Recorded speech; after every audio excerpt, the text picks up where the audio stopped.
concept 3, using different methods to solve. So we've got 4 methods. All right, we started with our graphing, and then we went into factoring, completing the square, and then the quadratic formula. And if we look back at them, they all have slightly different advantages and slightly different disadvantages. Okay.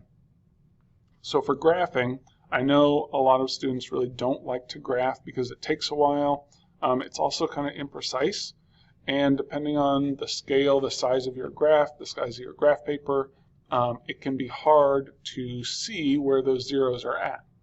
The good thing is graphing will always work. You can always plug values in to find points on the graph. Okay? And one of the real benefits, I think, is you get to see more than just those zeros, right? More than just those values. So if the situation is that we're throwing a ball in the air and we're seeing when it comes down, when it hits the ground, having, more than just the zeros, having the information, okay, how high is the ball when it's, 4 seconds after we threw it or 2 seconds after we threw it, gives you more information, okay? Factoring is really nice because it's fast, right? We are, I think, pretty skilled, pretty comfortable with factoring at this point. The problem is it doesn't work for all equations. It's a really good method to check for at the start, right? Look at your quadratic equation and say, okay, is this factorable? Can I really quickly see factors right away? If you can, use factoring. If not, it's probably better to skip it and go to another one rather than try and work through when it might not even work at all. Okay?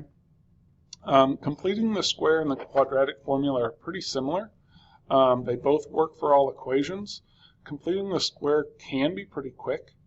All right, sometimes it works out nicely and it's pretty quick, but sometimes it'll involve difficult calculations. Right? You'll be doing a lot of things with fractions and stuff like that. The quadratic formula, again, works all the time, and it'll always give you exact solutions. The completing the square will as well.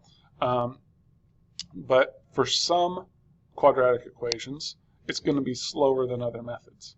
If it's a really difficult or really kind of messy quadratic equation, the formula is probably going to be the easiest, maybe the fastest.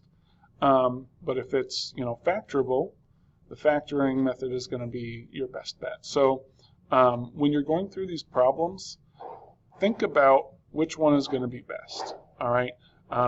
Do you need more information than just seeing those zeros? Is it factorable? All right. Or do you want to just use the quadratic formula? Okay.